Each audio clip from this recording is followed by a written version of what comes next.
What's up, Sim Racers? This is Larry at TJR Sim. Today I'm bringing you a video review on the Heusinkveld sequential shifter. You can notice this is actually the shifter. It is a very small shifter. Fits in your tightest applications on your sim rig. I actually like it a lot, and we'll get into details about this as we progress through this review. But here's an overview of it. This is what you get.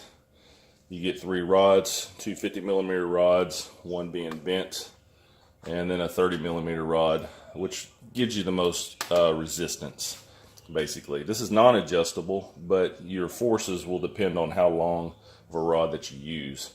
Of course, it comes with the clamp here, the table clamp that you see. Needs a little knob here to tighten it down, I think. That would be a nice adder.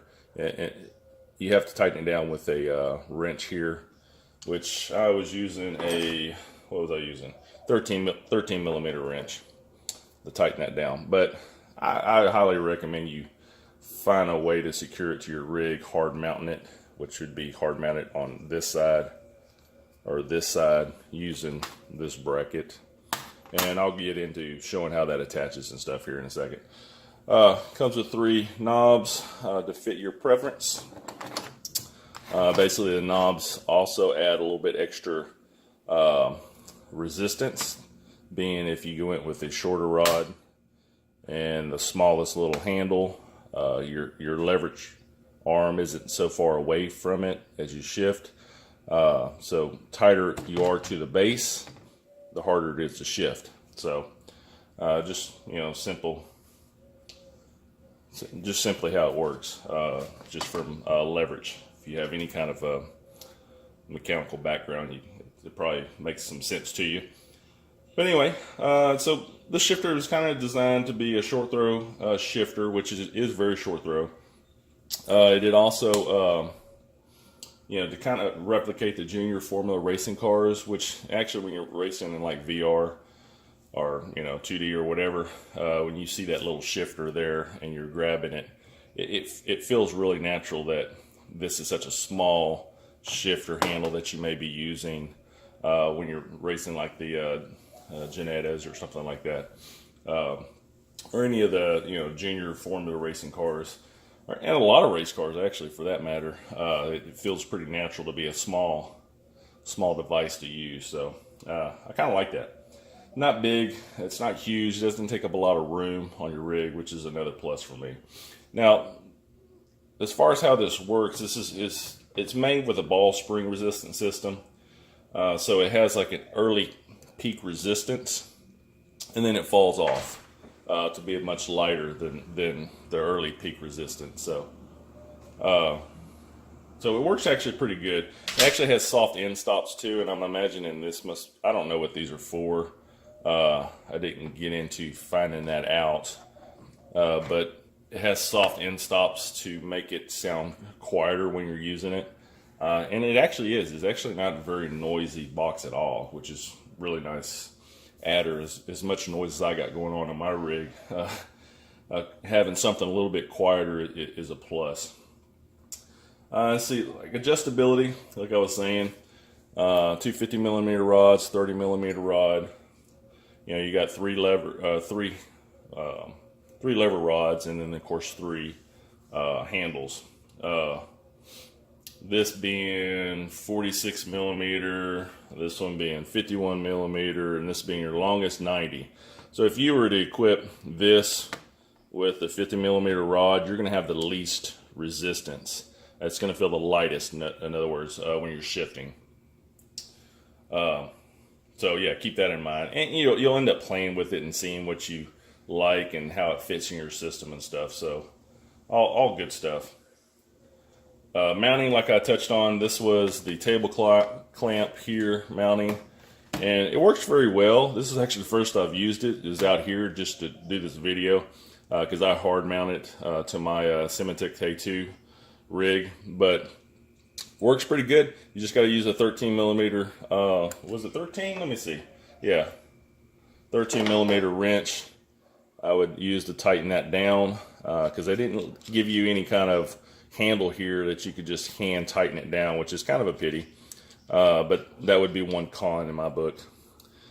It also comes with, knocking my stuff over here, this little rubber grommet here, and you would think that, you may first think that, man, the screw holes go straight through it. Isn't it supposed to hold this down? Well, it's not meant to do that. It's actually a spacer, so when you tighten this unit down, see how these screws stand off? It's, add that space so you have a flat surface to tighten it down. Voila. So that's how that works. Let me tighten it up here real quick. Well, you know what? I'll tighten it up here real quick.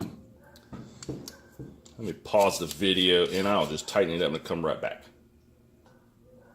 All right, so I got to tighten down to the bench here, and actually my bench is looser than this thing is. So, very sturdy there. That rubber grommet in there also, helps keep it from sliding as well. But let me just show you some, and obviously if you want to mount it, hard mount it, you'll notice I have 3 holes here. It actually comes with just 2. I had to drill a hole out on here, which is kind of nice that you have a plate that's thin enough that you can actually just, take your drill to it and make some special holes that you may need for your setup. So that's adds you a little bit extra adaptation for your rig. So that's what I did. These 2 holes actually hold this in place where I have it mounted up on my rig, and I'll show you mounted on my rig here later in the video. And I also will show you how to mount this up as well. But since I haven't mounted to the table, I'm just going to show you some more mounting here. And let's go run through it here. It comes with this nut. Oh, and I also forgot to tell you that it comes with a USB cable. But it comes with this nut, and screw it down to the longest threaded part. Simple. And then it just screws into your base. Drop it in. Oh, let me screw it in more. Drop it in, and boom, you're there. Right? Now, you can tighten this up with a wrench. This is a 17mm wrench.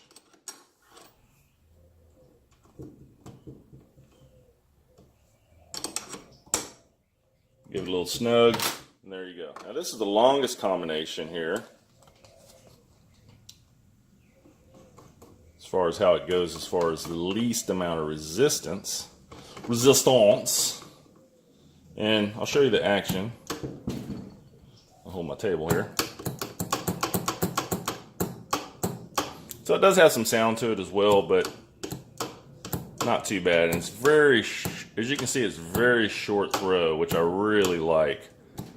Adds a good amount of resistance. It's not as strong. Honestly, it's not as strong as I would have hoped that it would have been with this longer handle.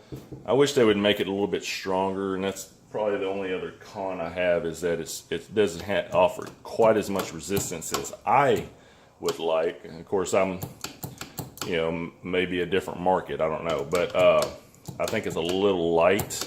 It does the job, of course. It feels very positive, and it does have a nice initial torque to get past, and then it falls into place. So it feels really nice. I want a little bit more resistance. The one combination I like the best is really the shortest rod. I use the bent rod with the small handle, and then that offers the most resistance. So this offers a pretty good amount of resistance, but I'll run through the other knobs so you can see them on there.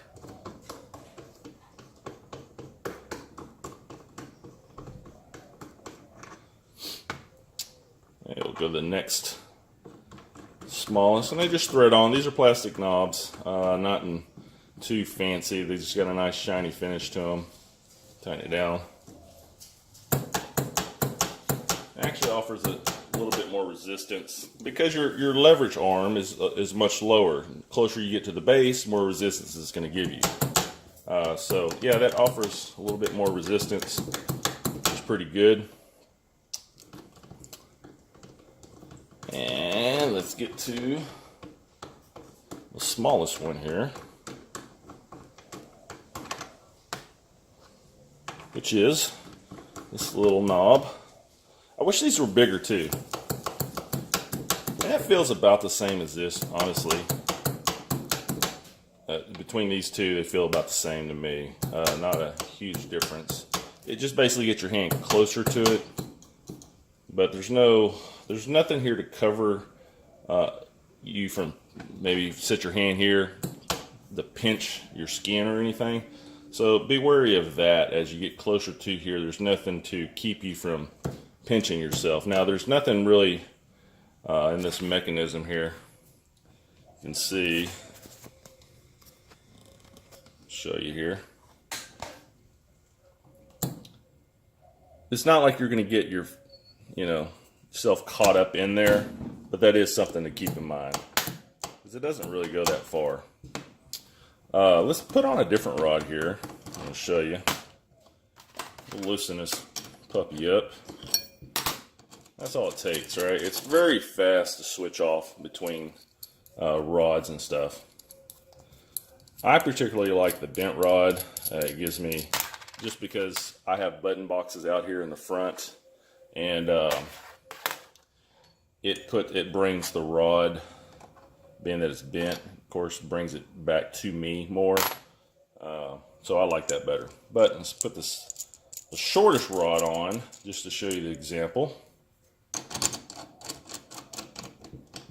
Like so. Snug it down. And we will put the little 8-ball knob on there. There goes my 8-ball. Okay. Alrighty. Now that actually takes quite a bit more resistance, like a pretty big difference between using the long rod with the long shifter handle to this. This actually feels great. Like I want to leverage my hand here to grab it, to pull it. But it feels really good. I wish that this leverage that it takes here was applied to the longer handle, and they would just basically have to beef this up on the inside to probably stronger springs to have more resistance. So, but it feels positive. After 5 weeks of testing this thing, I haven't missed a shift yet.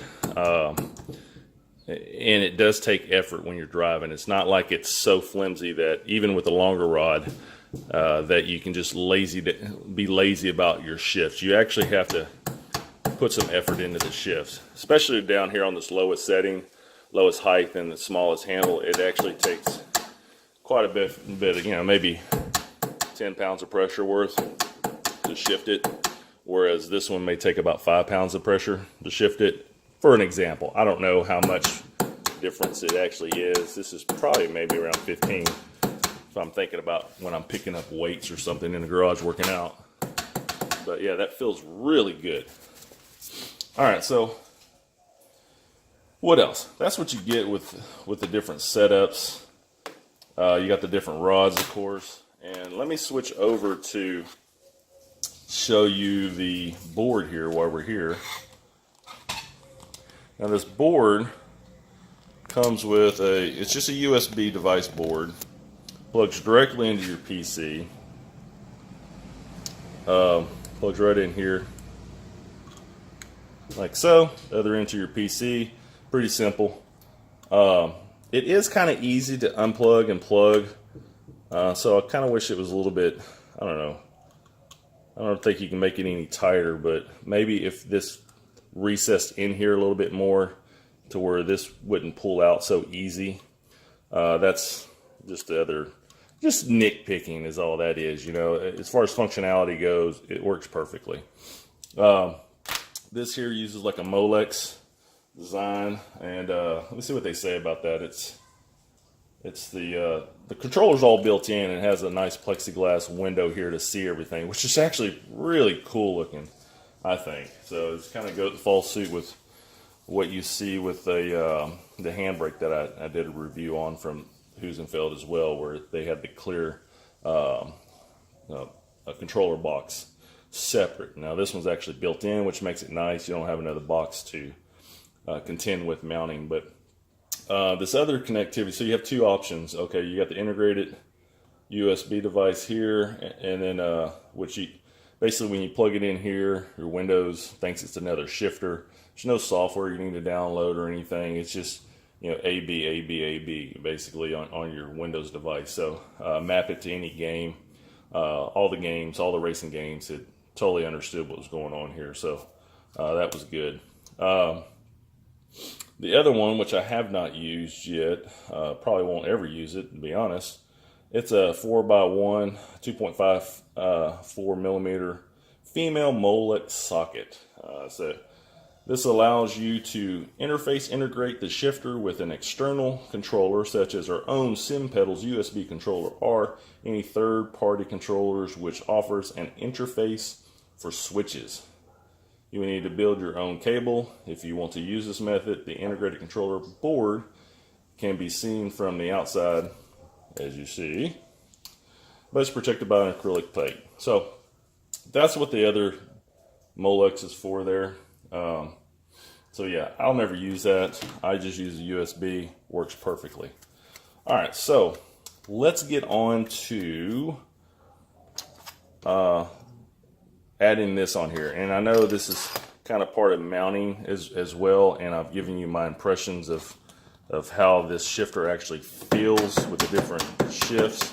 So once we go to the mounting, it's no different, obviously, but I can't demonstrate with this attached because I'll have to hold it in my hand instead of it being hard mounted here to the table.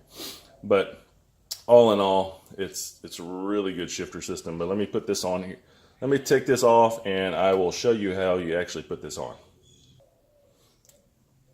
All right, so I pulled it off the table here real quick using the 13 millimeter wrench, and basically this is what you do: screw it down. At least they left you enough head here on this nut here that you can actually mess with it. For the most part, you take out all the slack by just unscrewing it like this. Now I will go ahead and show you. You use the 2.5 inch, what I got, a 2.5 millimeter, and here are the two little screws that you unscrew. And you know, I barely had them tight on there, just snug basically. And that's really all you need. It doesn't move anywhere. I thought, you know, maybe they would use all four of these holes that you see here, but they don't. They just use the two. Look, watch what I'm doing here. Can you let me get in my pajamas? So, excuse me, kid came out to tell me something. So unscrew this puppy here. I do not like messing with small screws. My hands are much bigger, but I guess the nice advantage of is that, you know, depending on where you can mount it, you could have it this way, or you could have it this way. So that is a nice plus, being that these are, you know, it's basically like a 4-bolt pattern. You can mount it either way you want it to. So depending on how you have to mount it to your table. So that's a good plus. And of course it comes with the 2 screws. Now, to mount this side bracket, how it works, it just slips on like that, right? It slips on over this piece here. It's cut out. You pull these 2 screws off and tighten it down to here, and I'll do that here. Now, keep in mind, you don't take off these 2, flip over and take off the other 2. The nice thing about this, you can do it on either side. You could put it on this side, depending on where you're mounting it on your rig, maybe up high. Let's say you got it down, you want it flush, that's that option, or you want this further away from you, and you mount it like that, which is nice, or up like that. So you have a lot, and then of course you can angle it, right? So you got a lot of mounting options here, which is really nice and well thought out, I think. All right, so let's mount it up. And actually, I think I had it like this on my rig. Or was it this? No, it was like this. That's how I had it on my rig. I had the USB going away from me. So I'm going to put it right there. You will have to get your 5 millimeter wrench. Unscrew 2 of these puppies. Now they're done up pretty good. Got a lot of torque on them.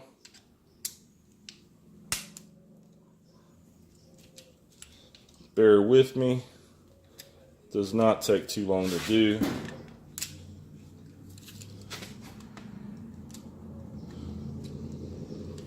But they're fairly snug in there, all the way out, actually. And I believe because it has Loctite on it.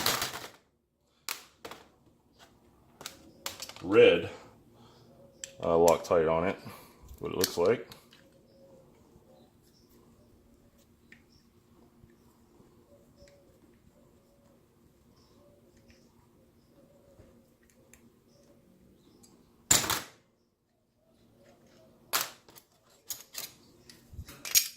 There you go, mount it down.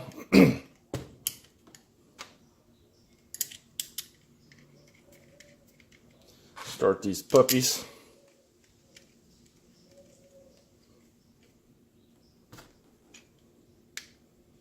Trying to stay in the camera here while I'm doing this.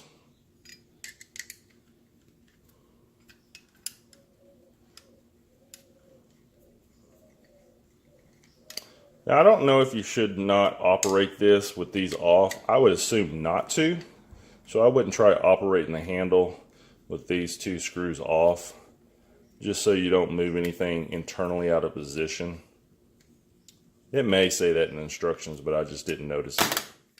But that's it. I left it a little bit loose here so you can see that you have some adjustability. Mounting it to your rig. So let's say you have it here, but you want it like this, or you're mounting it like this. You know, you have different options, you know. So pretty good.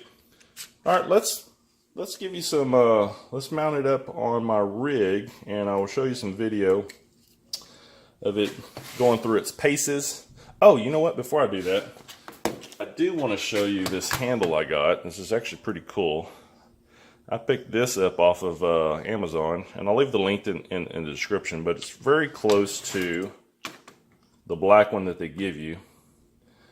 Just basically a tad shorter, as you can see, so it offers you a little bit more leverage or strength, basically, because this one threads in much lower to it. And I have not, you know what, I hadn't tried doing it with a short rod. Since I use the bent rod, it works perfect. Now a little bit lower, you know, a couple, maybe 5 millimeters or so lower. So, but it looks really kick-ass. So the nice thing about these rods is that they're 10 millimeter. So pretty much any rod that you see or handle that you see on the eBay, Amazon, or whatever that works for real cars will screw to here. So if you don't like the plain black plastic, which as you can see, I like something a little bit more shiny. So I went ahead with the red one here myself. It was only 10 bucks. I'll leave the link down below for Amazon. So you can pick one up too if you're interested. But nice alternatives, being this at 10 millimeter rods. You can do different things. Now this one's actually threaded to be 10 millimeters, which is what I actually prefer. Because I don't like the inserts, because they tend to, you gotta screw them all the way down inside, and then you screw it down here, and there's usually some kind of play, and I don't like that. So I prefer it to actually be drilled out for 10. Since it's 10, that's what I went with. Usually if you buy these, kind of like on eBay and stuff, they'll have an insert, and they'll have 3 inserts, one for 8, one for 10, and one for 12 millimeters. So anyway, keep that in mind when you're shopping for them. But let's mount it up to the rig, and I'll give you my final thoughts on this shifter package, and we'll go from there. All right.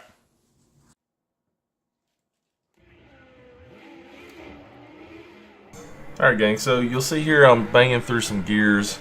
Got it mounted up to my Fanatec K2 rig and the preferred location. Right now I'm using the bent rod. So during this playtime, which is actually a blast to play with, so some of these reviews are actually quite fun. But testament to the product, because I didn't really even want to remove it from the rig to do the review because I was having so much fun with it. But I had to. So I failed to mention when I was looking at the handles that they're actually threaded on the handles, in the handle itself, the three different knobs that you get, rather.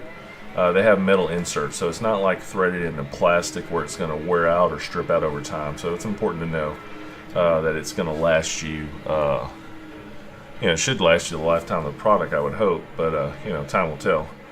But yeah, they are metal inserts and seem to hold true and pretty tight. So it's great. So let's just go over some pros and cons, and I just give you my final thoughts on this. So, a pro for the Heusinkveld sequential shifter is that it's plug and play. I mean, you literally just plug it into the USB port in the back of the built-in board, plug it into your PC. Your PC recognizes it as an HE sequential shifter. It'll come up, and that's it. Go into your favorite sim racing game, and then set the controls in there to for your upshifts or downshifts. Even if you're someone that likes, like when I get in my real car, my sequential shifter on it is actually backwards than what traditional race cars are. So if you're used to driving that in your real car, you could set that up in each game to be that way too. So just a side note, but yeah, plug and play. It works in all the racing games, as long as the racing games accept a USB device for a controller. It works on them. So I did test it out in Project Cars 2, Forza 7. Actually, it works great in that. Race Room, iRacing, R Factor 2, all of them, all the popular ones. Dirt Rally, Dirt 4. All those. So works great. Oh, and of course Automobilista. I'm gonna forget that one. But yeah, it works great there, and no problems at all. It's another con is extremely precise feeling, and it's durable and sturdy feeling. So not at one point when I'm banging through these gears and being rough with it, do I feel like something's gonna break loose or get loose over time. It's just very precise, the way it feels when you shift. There's no extra lag or notchiness in the shifting, which I really like. There's no play. You're either making a shift or you're not making a shift. So that's what's good. And you got that, of course, that initial resistance right at first, and then it gets then it drops off, right? So it actually feels like a little bit. I want to say that the resistance feels more when you're pushing it away from you than it is when you're pulling it, but I think that's just just that you're actually stronger pulling things to you than you are pushing things away, maybe. I don't know, but it's just kind of what I noticed. But yeah, it's so precise feeling, and you don't miss a shift unless you're lazy with your shifts, which I have done a few times, and then being lazy and not exerting enough effort to it. Despite that, I actually want it to require more effort. I'll get into that with the cons, but yeah, it's really good. I like it. It's got a short throw shifter. I was using the Fanatec Clubsport version 1.5 shifter, and really enjoy that shifter too. But this one is definitely a lot shorter throw than that one, so which I like. And I throw that one in there because that's probably, besides that or a TH8 shifter from Thrustmaster, kind of the two popular ones that all sim racers use. I have no experience with the Thrustmaster one, so couldn't comment on that. But from what I understand, that one's even a longer throw than the Fanatec one is. So, but yeah. You got a compact design, so it fits anywhere. And then I got a Heusinkveld handbrake, which actually takes up quite a bit of room on my rig. It takes the place of where I had my Fanatec Clubsport shifter, which was actually a pretty big unit because it dual purpose H pattern and sequential. This one takes up just a little bit of space, so it's very, very small. And in fact, they're coming out with their sequential or their H pattern shifter that's not much bigger than this one.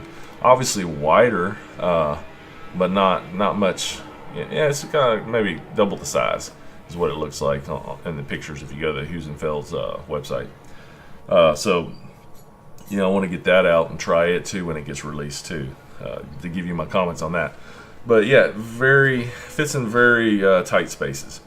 It's quiet operation, which I enjoy because my rig's kind of noisy as it is, especially since I got all these transducers. So it's quieter shifting it than it is using paddle shifters. Let me see. That's the shifter.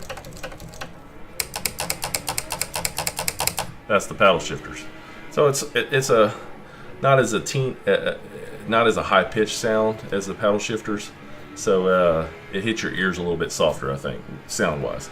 I don't know that people really care that much about the sound that they make. I think it's really more of our partners that are around us, or our friends are around us that may be in the same room, or you're in an apartment or something and try not to disturb the neighbors, But you as a sim racer, you probably don't care as much, especially when you're running with headphones. But yeah, it is quiet. It's got multiple mounting options, like you can clamp it to your desk. It comes with a bracket that you can drill out for different spots on your rig if you need to, like I did, which is good. Of course, obviously, you can place it in different positions, like I showed you in the earlier in the video.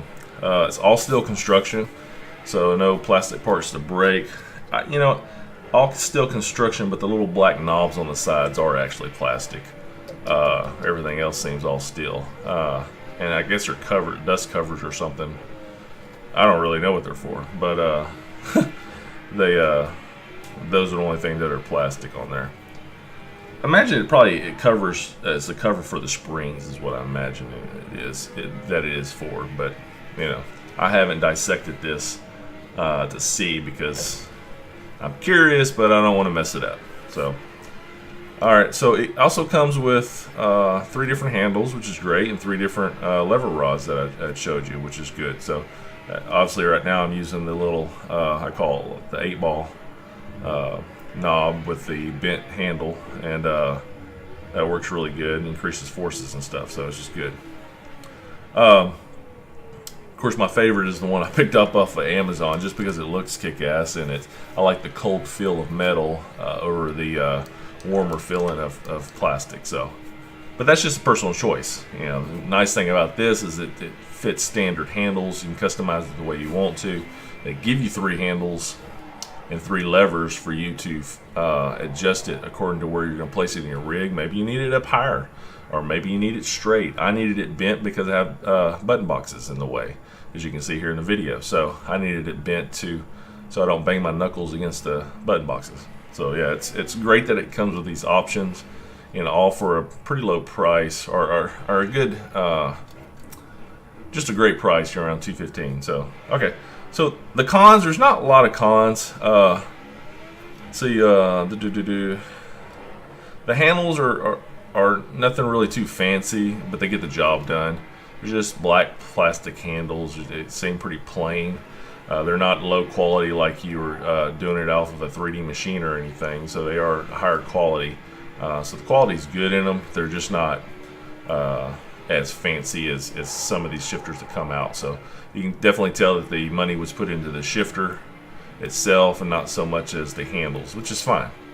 For us Texans, the handles are a little bit small. My hands are bigger, and it's kind of the smallest handles are pretty small to handle. But when you're immersed in the game, it doesn't seem to matter to me too much. So as long as I'm using the straight handle like you see now, that's what I would prefer. And I also want a little bit more resistance. So I want the resistance that I feel in the shortest knob, the 8-ball knob with the shortest little lever arm. I want that same resistance when using the longest handle and the longest rod. So that would be an improvement. I would think, say, version 2 coming or something. But other than that, it's a fantastic shifter. It's a great buy, I think. My final thoughts on it is I really enjoy using the Heusinkveld sequential shifter. I love that it's compact and it fits in the tightest spaces, which room is a factor for me. Like I mentioned earlier, I loved it so much I didn't even want to take it off my rig to do the review to show you the breakdown of it and all that. So it took a little while to do that, but I was just having some fun with it. And the only complaint was just the resistance. I wanted a little bit more just because I want more resistance. But you know, it gets the job done. Should you buy it? I don't know. That's up to you. For you know, $215 or 172 euros. It's priced accordingly to others in the market, I think. Comparing it like the Fanatec around 200 bucks and others. So it's definitely a very sturdy and well-built shifter, and I would recommend it to others that are looking for something that are space conscious. And this would be the shifter for you if you have limited space. I would go with the HE, and I'm of course not endorsed by them or anything. I just think it's a great product. So that's it. That's all I got on this product here, the Heusinkveld sequential shifter. So I hope you enjoyed this review. It's coming to the end of my video here, and time for me to sign off and say sayonara. Anyway, guys, we'll see you on the track. Leave comments below what you think about the video, and you know, your thoughts on other shifters that you may be enjoying, so others in the comments can learn from your experiences. All right, I'm out. See you on the track.